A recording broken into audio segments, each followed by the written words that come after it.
You're live, Jason. Hey, everybody. My name is Jason Matthews, and thank you for joining us. I'm giving a talk today on why politics matter and how we go about wargaming politics. So thank you for tuning in. As most of you know, I'm a wargame designer, and the area that I have emphasized in my designs thus far are sort of the confluence between warfare and politics, with a little more emphasis on politics. That's kind of my background. I live in Washington, D.C. I came here to work initially for a member of the Senate and worked for her on the Armed Services Committee.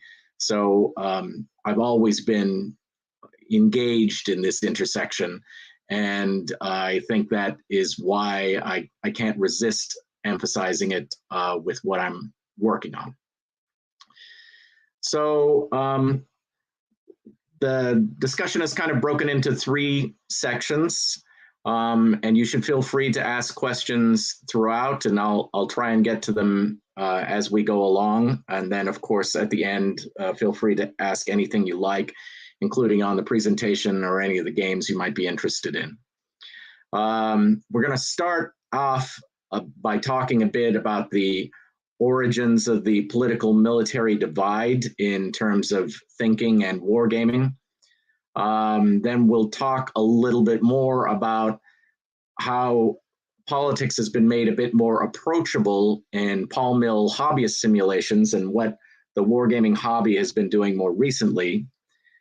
And then we'll wrap up with some discussion about what we're still missing and options for the evolution and improvement in wargaming, both in the commercial and in the professional setting.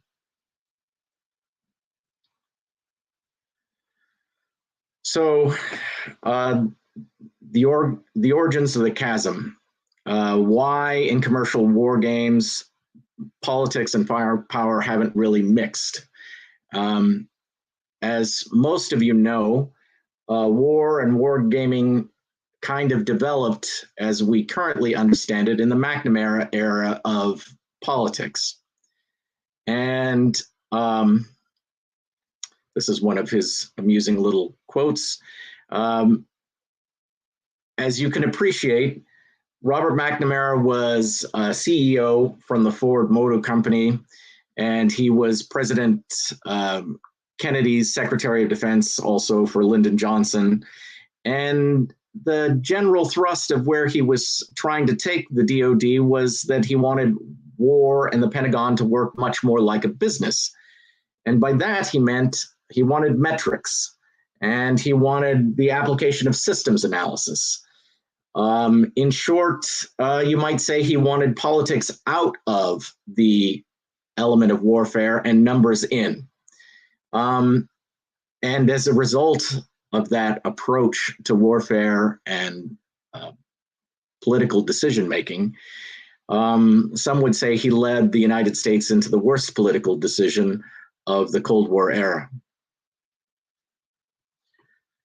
It's important to note also that McNamara is the longest serving Secretary of Defense. So this stream of thinking that he institutes really gets deeply ingrained into the Pentagon and into defense analysis in general. He's there for 8 years. He insists on a numbers-based analysis, and unsurprisingly, that's what the Pentagon provides him. And therefore, because so much of the commercial war game space is influenced by this era, it's what commercial war games delve into as well.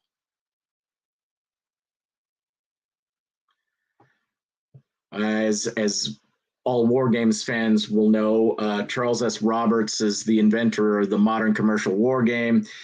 His first efforts are developed in 1958, Tactics 1 and 2, and they're followed by Gettysburg and other games of that ilk.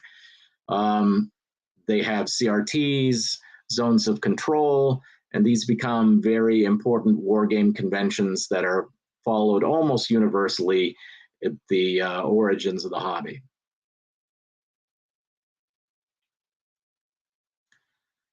So the new wargaming hobby mimics the contemporary military convention. There are a lot of reasons for this, one of which is, fidelity is something that wargame designers, commercial wargame designers, are trying to simulate.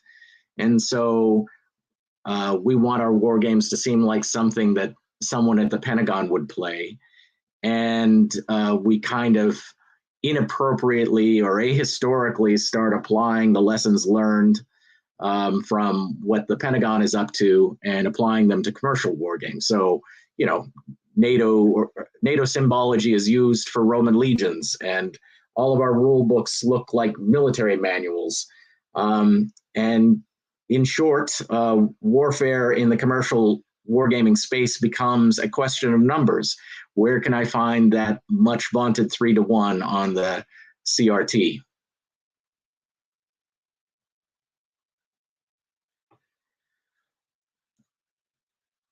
We also begin to accept the fiction that it's possible to mathematically simulate warfare for the outcomes of battles. You'll see on the left of this slide a battle damage assessment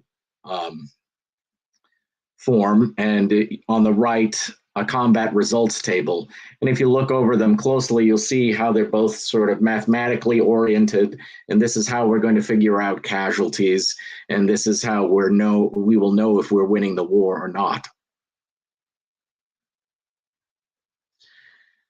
As I mentioned earlier, this cross-pollination between what is happening in the professional space in wargaming and what has happened in the commercial space in wargaming is in no way a coincidence. A lot of early wargame designers were also affiliated with the DoD. Jim Dunnigan, John Prados, Peter Perla, of course, Randall Reed, all of them have DoD backgrounds where they either worked directly for DoD or they became consultants.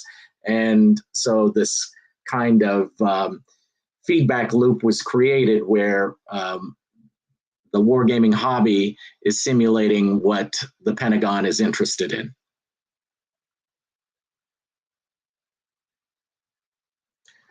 And so I think it's not unfair to say that because McNamara misunderstood warfare, so did early commercial war games. This slide is, of course, Campaign for North Africa, which notoriously has the pasta boiling chart and the notion that you can, if you can just identify all the factors and place them in their mathematical significance, you will be able to predict the outcome of war.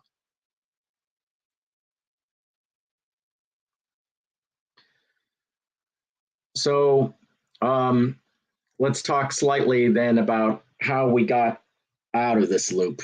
And the most important, I would say, change in the loop that happens in the professional space of wargaming is a result of Vietnam. After the United States loses Vietnam, the Department of Defense has to go back to ground zero and rethink a lot of its assumptions. And ultimately, that same new emphasis on politics shows up in commercial wargaming.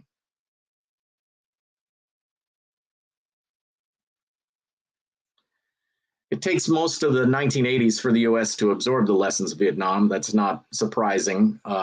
It was a long conflict with a lot of lessons, a lot of difficult lessons, and one might argue that perhaps we haven't absorbed all those lessons yet, but nevertheless, military leaders like Colin Powell, Norman Schwarzkopf, Wesley Clark were all important figures, and in the post-Vietnam era, and also are bringing their experience in Vietnam forward into U.S. DoD doctrine. The most famous of these is the Powell Doctrine, which is kind of a study in the limits of military force, and it returns politics to the center of warfare. Also in the early 90s, the Army creates Civilian Affairs and PsyOps Command, and we begin emphasizing the importance of politics even in a tactical context, all the way down to that level. It's not just that politics is important at a strategic level, but can be extraordinarily important in a tactical context. Both re-emphasizing and giving credit where credit is due.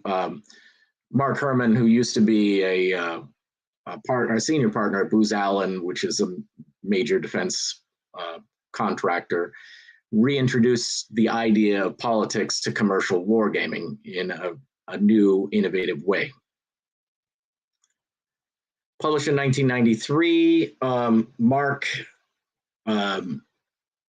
Mark's first, what we call card-driven game, We the People, has a lot of important innovations for how contemporary board gaming in the 2020s now simulates politics.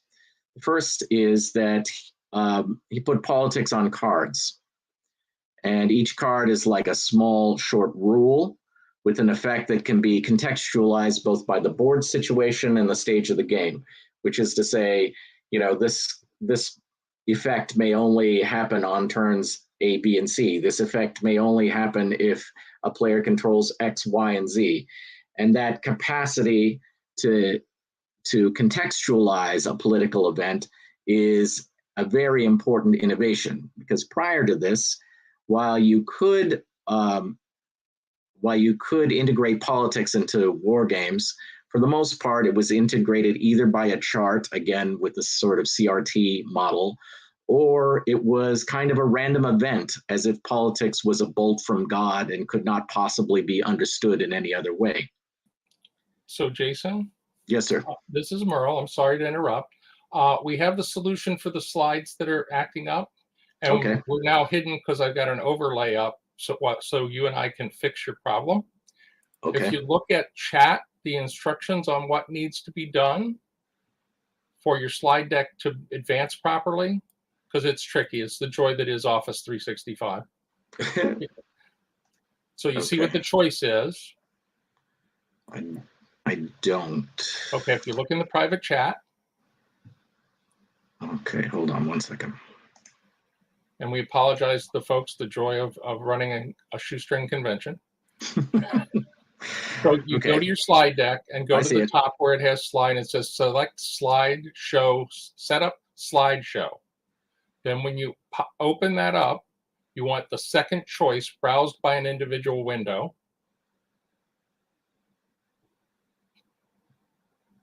Under custom slideshow? It's under the select slides, so select setup slideshow. Inside which program are you talking about? You're under slideshow, the one that says from the beginning, from current slide, go down to like the 5th position. It says setup slideshow. And then click on that, and you want the second choice, browsed by an individual window. So inside the slideshow, I don't see anything that says browse by an individual window. Yeah, well, okay, wait a minute. Let me cheat. We're going to get really cheaty here. Okay. Because we're going to interrupt it for a second, and life will be good. All right, let me go back, and we'll show everybody what it looks like behind the curtain, because we're bad. All right, so I'm going to take that one out. I'm going to put this one up. This is from one of our earlier shows today. And if you notice here, see the button that says, oh, I got to select it. Select it. Okay. You should, and I need to put it on the screen, add to the stream. There we go. Okay. See this setup slideshow button up here? See we're under slideshow here at the top. Setup slideshow here. And then when you pick it, it pops up and it's browsed by an individual window right here, that second one. And we'll make life better. Okay. I don't, what program are you in when you're doing that? Is that inside of, huh? This is 365. Okay. Office. because it's the same slide you were on earlier where you said had the slideshow up, but we just didn't know the right selection. We apologize, folks. We're getting our act together. We thought we had tested this properly earlier, but life is like that. The good news is you didn't pay much for this convention. So you're on the right tab. Click on that. And that second button down. Oh, now I see. Okay, got it. There you go. Now, okay. Now All right. do from the beginning and it should work. Yay! All right. Success. Thank you for being tolerant, everybody. Merle disappeared.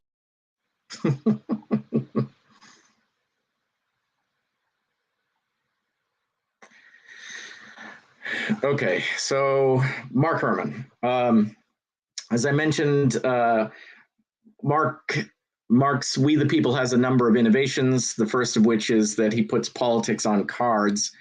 That politics on cards avoids the problem of having to hardwire politics into the game, either by a hard rule set, which is very easy to game around, or through the kind of nonsensical simulation of politics as if it were just random and that context never matters. He also does something interesting about acknowledging that revolutions and insurrections are always, are almost always political rather than purely military exercises, and what the aims and objectives of a war tend to have a more political nuance than geographic military objective ones. And then he unleashed a whole sub-hobby of so-called card-driven games that are mostly focused on political military conflict, although there are some exceptions. And from that particular innovation, a bunch of derivative games have branched out, going further into political military conflict. These are some of the cards from his first design. You can sort of see the rudimentary nature of them. This is the old Avalon Hill version, and he has a more updated version of this same system called Washington's War.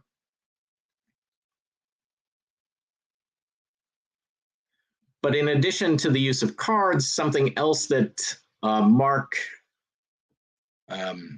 discovered with We the People is that you can abstract military or political power in essentially exactly the same way that we abstract military power. There's no particular reason why those 2s, 3s, and 4s on a wargaming chit can't also represent the political power of an opponent, since it's always, in both cases, it's an amalgamation of factors that, while there may be some quantification to, there's a lot of judgment in it as well.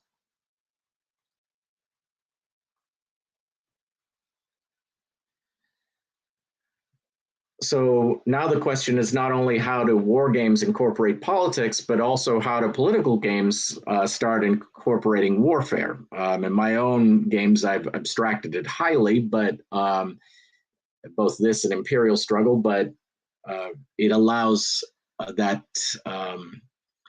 it allows for both political games to simulate the impact of war effortlessly, as well as war games to emphasize the impact of politics.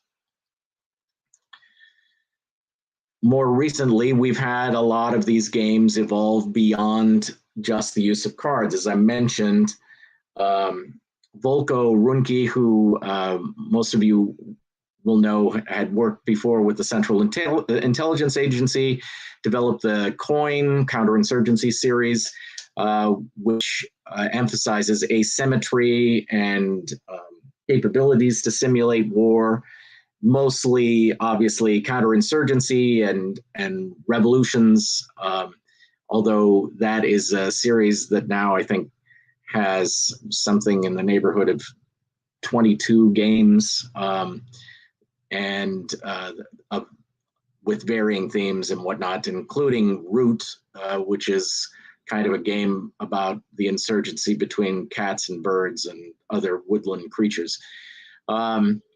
Imperial Struggle, which is a game I designed, has also moved beyond cards. It uses chits and focuses on the relationship between war and peace by analyzing the long rivalry between Britain and France over a series of wars, and kind of gets at why those victory point hexes in a war game are so important.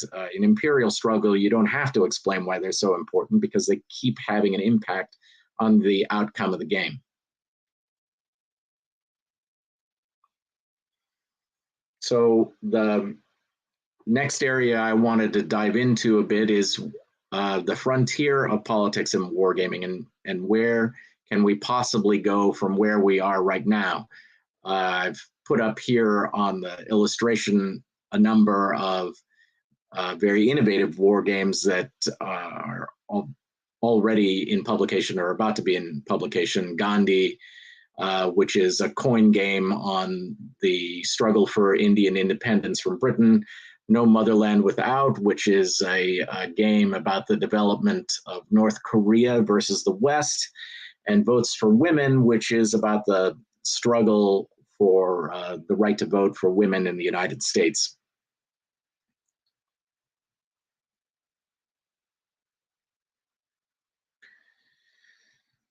I mean, I point this out just because it's such a contemporary worry. We have what has been going on in the Ukraine with Russia and our own rather embarrassing exit from Afghanistan. And if you took a commercial war game and you left the politics out of it altogether, it would be very hard to explain either of these two events.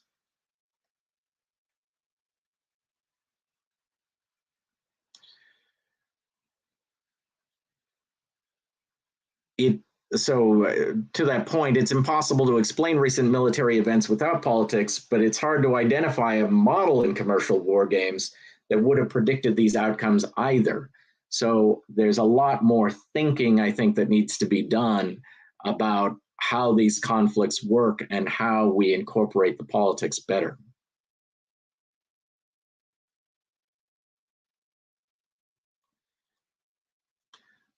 One obvious conclusion of this is that we need a lot more work integrating political motivation with fighting effectiveness. There's still this kind of McNamara-like obsession with the quantification in commercial wargaming. How many men? What are the tanks? How far can they shoot? What is their armor? Et cetera, et cetera. But those numbers almost never explain underdog victories, and there are a ton of examples of underdog victories throughout history.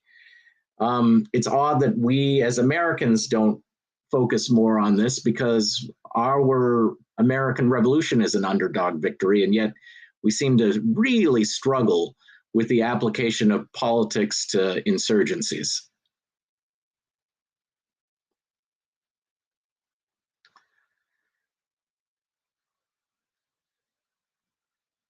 So one area that we could focus a bit more on is the impact of political leadership.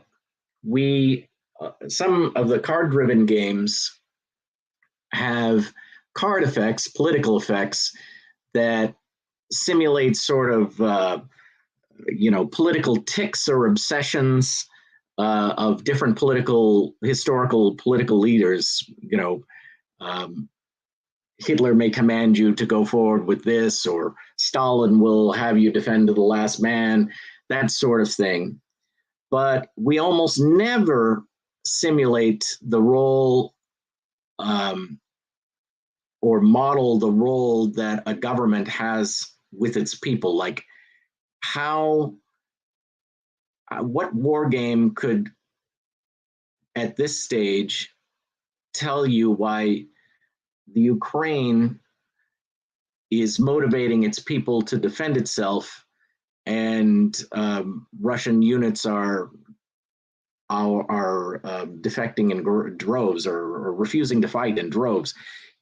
We don't have anything, I think, at this stage that would correctly point to the difference in these governments or anything that would correctly anticipate what is happening.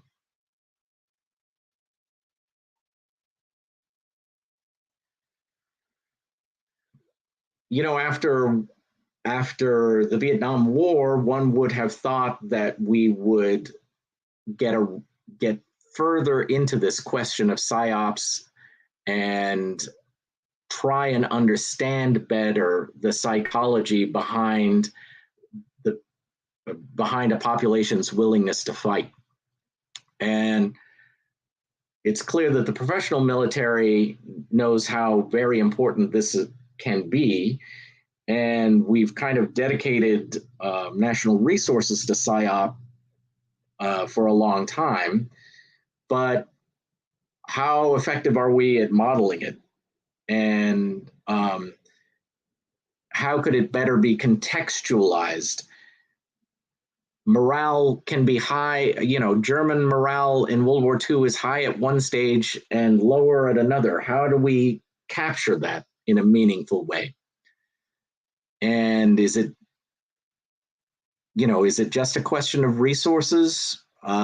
Is the only thing that is defeating German morale in World War II the increasing scarcity and of food and other necessities? Or is there something more at work in these kinds of situations?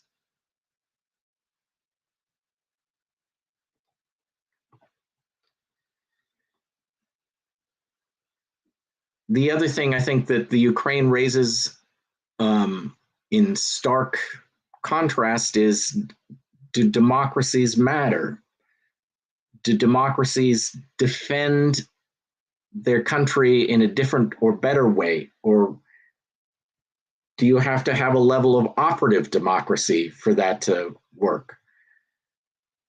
Do we have inherent disadvantages or advantages? For the most part, in most World War II games, Nazi Germany and the United Kingdom play exactly the same. Their unit strengths may be different, but there's absolutely no difference between what the two countries can do within the context, the confines and context of the game. And I'm not sure that any of that is true. And it definitely needs some additional thinking.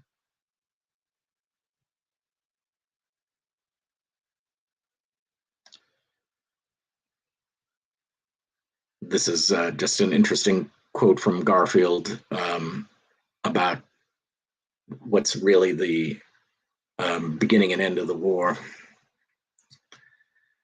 But that raises the additional point that commercial war games do not simulate the end of wars well. We tend to have victory point hexes and that's the end, which is kind of how you get the mission accomplished thinking in conventional military doctrine. You can capture all the victory point hexes and still lose the war. Afghanistan's a fine example of that problem.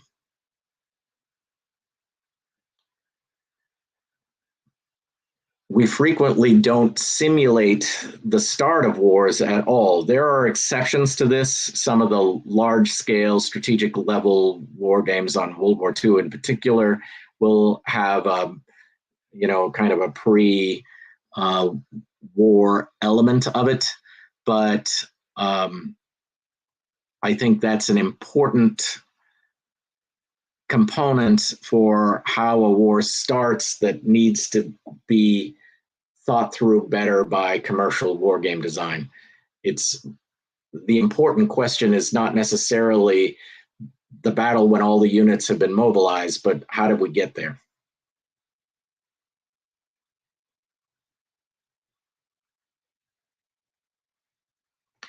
Some other areas that are already being innovated, but for which there are tons of options for additional innovation.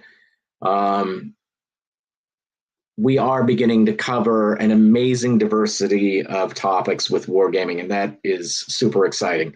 I have behind me a game on the Iranian Revolution. There's a new game on the devolution of politics in the Philippines and the replacement of Marcos. As I mentioned at the front, there's something that like a war game on giving the franchise to women in the United States. So new topics being covered all the time. There are, we never really dive too deep into, in most war games, into the nature of alliances. And we have Churchill, which is the one game that seems to get at the politics of how do people on the same side decide how a war ends or what the priorities are. But this is a super important question in American political and diplomatic thinking, because almost all of our conflicts are coalition conflicts. And the rules of engagement and strategic objectives of warfare and all of that are defined more by our alliance structure than purely on the basis of efficacy. But this is not something that most war games worry about at all. And then another new exciting element is that we have a lot of new designers entering into the space. I participated recently in the Zenobia Awards, which was a program to bring new designers and fresh approaches into political military simulations, particularly people of color and women and LGBTQ designers. They definitely have a different point of view and a different perspective, and I think all of our designs are only improved by having those voices participating.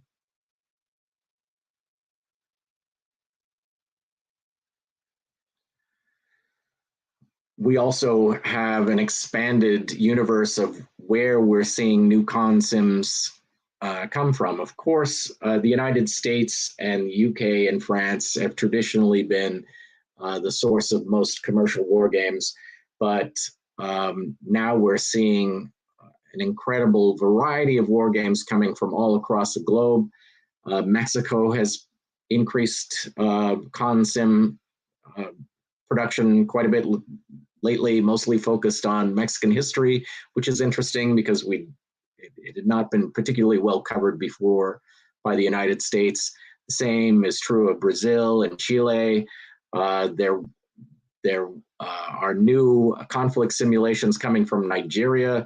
There was a gaming convention in Uganda, India, obviously, and China, Japan, Korea, all of those places, Spain in particular, an important new emerging market from Europe.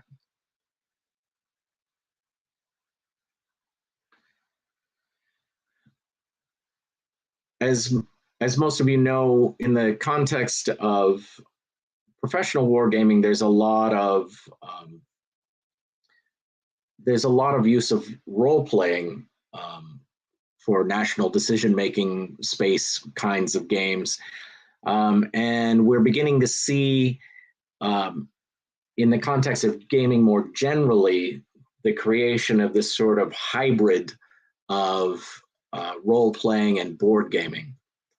So Gloomhaven is now an extraordinarily well-known, award-winning game that is focused on just that thing. And the context, of course, is more of a fantasy setting. But it does raise the question, are there lessons learned or are there scenarios that are better simulated in this kind of hybrid of role-playing and board gaming that could be applied in Paul Mill simulations?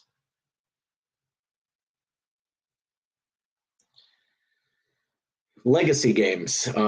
Pandemic Legacy is perhaps the most popular of these, but sort of games where you're going to play a sequence of games, and each game in the sequence has rules impacts on the games that follow. We try to do a little bit of this in Imperial Struggle, not so much strictly Legacy, but to show over the length of time that one conflict has an important impact on the next. And that's kind of what legacy games are all about. But I definitely believe that this kind of thinking is well applied to military decision making, and how does a conflict that we might have in Syria ultimately impact the next conflict that we might have in the Indo-Pac region.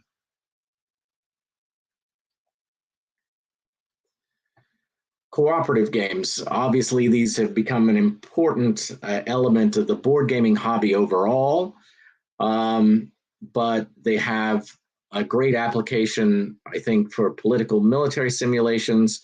This would be particularly true in the context of alliance decision making, but we honestly, typically, we kind of take a cynical view of most alliances, that everybody's out to get what they can. But is that really the nature of alliance decision making? All of those things could be explored, and I think a cooperative Paul Mill game could help to do all of that. So that concludes my slide deck anyway, or at least the half of it that came through clearly. I wanted to make sure that you can get a hold of me through my email here on the last slide, jasondc1970@gmail. I'm on LinkedIn. I'm easy to find there. I'm easy to find on Board Game Geek. So any of those kinds of things, feel free to hit me up. And with that, I'll take any questions that you might have.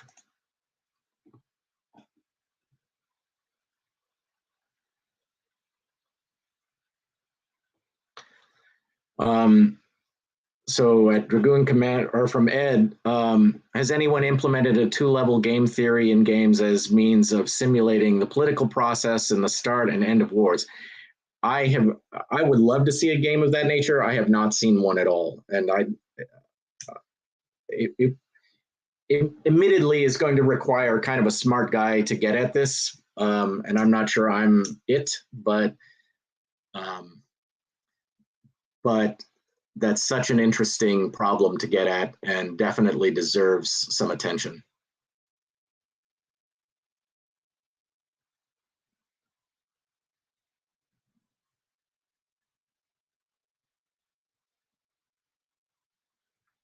Well, I wish I could say that a lot of these, the hobby is kind of hidebound. And so the reason that I keep giving lectures along these lines is to try and push my colleagues and contemporaries into thinking along these lines. I'm going to do what I can, but I'm not that productive. And so it really requires all of us to be thinking along these lines about how we can push the edge of the hobby. And there has been a ton of innovation in the hobby, so I don't mean to diminish the great work that people have been doing, because we are a long, long way from where we were in terms of just hexes and chits. People are doing some really interesting thinking, but we're not there yet. And there's still plenty of room for innovation, still plenty of areas that are completely unexplored by commercial wargaming, and which might better inform both the players of commercial war games and ultimately the professional wargaming occupation, because there's so much cross-pollination there as well.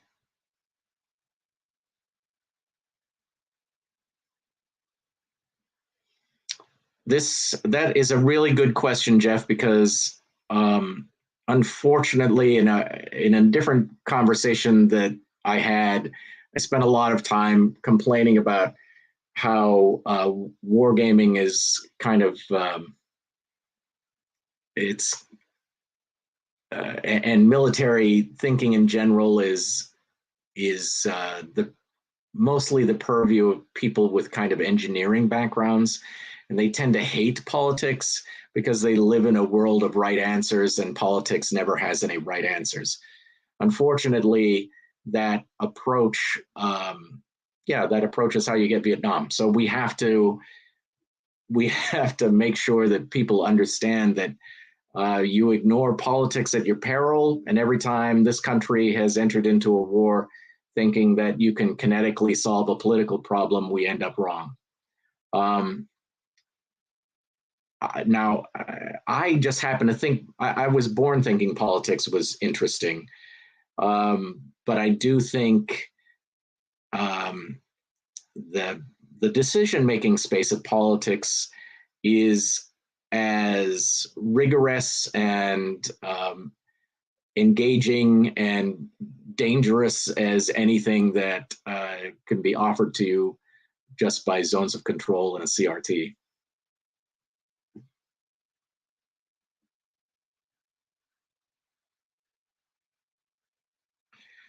Exactly. Well, and I should say that SPI had an interesting game on a pretend future Canadian Civil War, although it kind of fell, a lot of that game sort of fell into war game convention with CRTs and units, while political, that still more or less functioned as if they were tanks.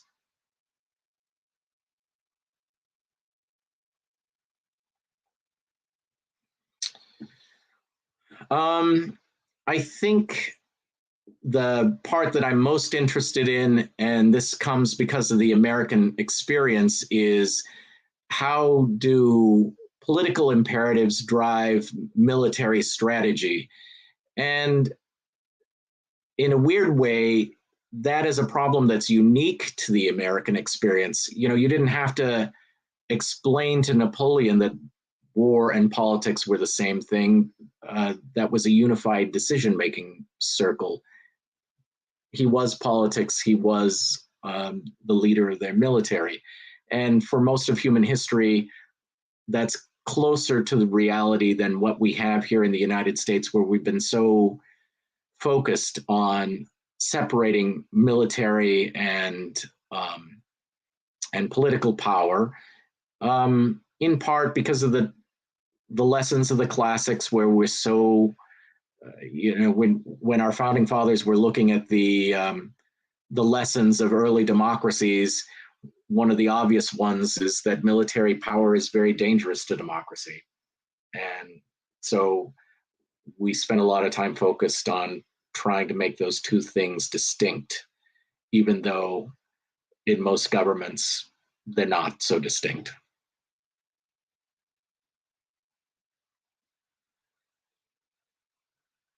I love that game. But it's the cleverness of that game that is, whatever, 50 years old. The mere fact that it had essentially no imitators after that,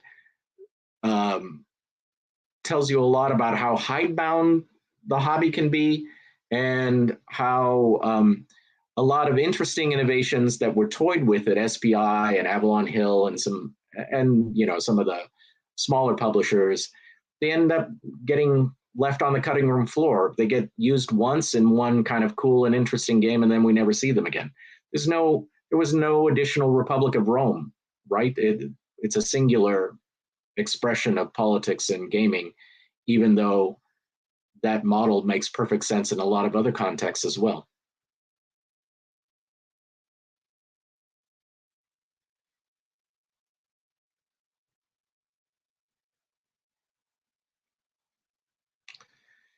Yes, that is a very interesting feature, and it is, again, going back to kind of coalition politics. It's always an element of it, right? So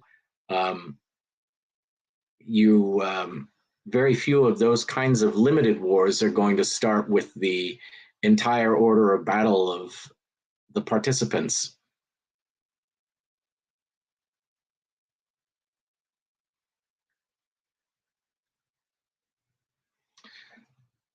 I wish I have so many ideas and so little time, but the first thing that's almost out the door is Twilight Struggle Red Sea.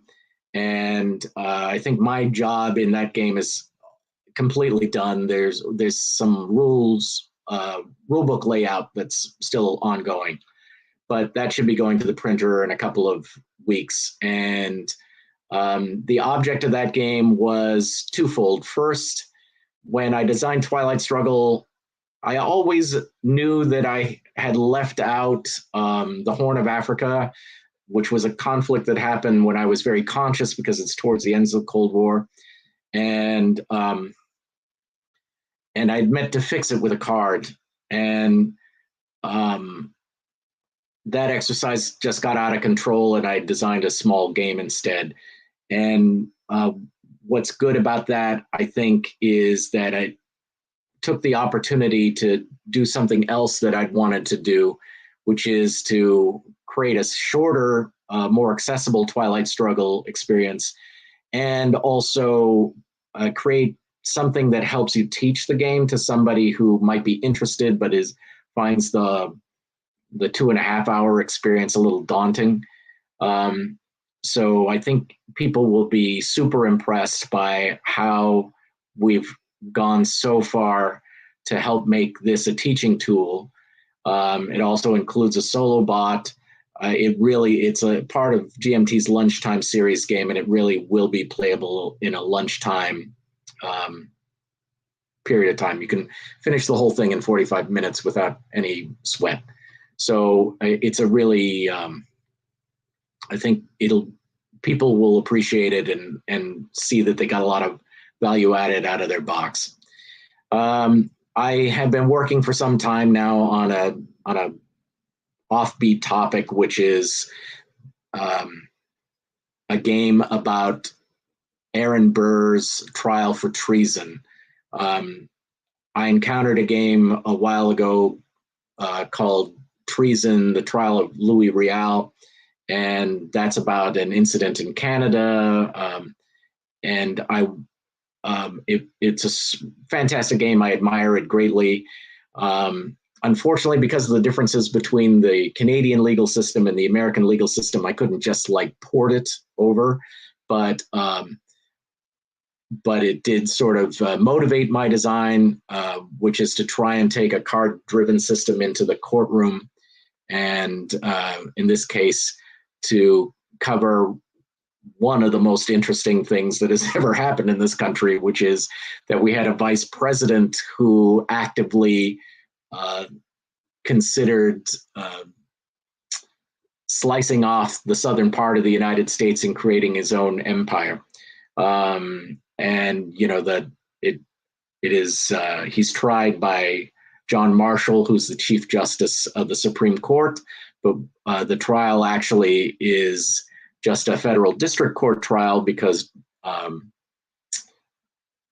Thomas Jefferson didn't like the federal judiciary, and he told federal Supreme Court justices that they had to ride circuit. So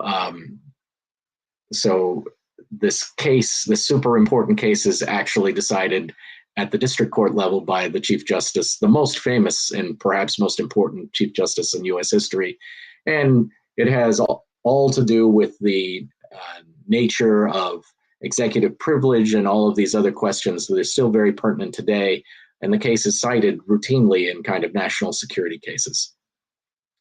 Those are the two most immediate games that I've got going on, but I've got a bunch of other projects in sort of earlier stages.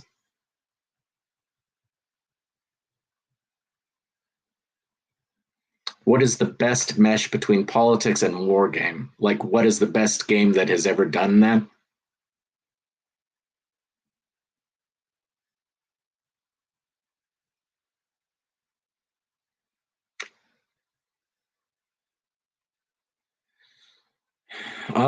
Best political games that are not designed by me, I probably would not have listed my own anyway. But I think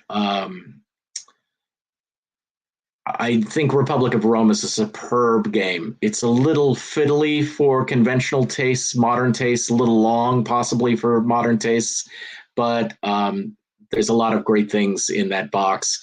On the Euro side, I think Democker is a terrific election game, and you'd be hard pressed to do a ton better than that game does. To go back to answer the question about what's the best political war game, I will say that I am incredibly impressed with what Ted did with Paths of Glory, which took a conflict that most of us until Paths of Glory had conceived of as very static and kind of, even if you knew about Tannenberg and what's happening on the Eastern Front, it's, trench warfare and drudgery. But Ted makes it very clear how dynamic World War I was, particularly in the political context and the countries that come in and out of the war and when they come in and out of the war and how important that is to the whole course of what happens in World War I. Anyway, it was a delight to play and an important and innovative design for us.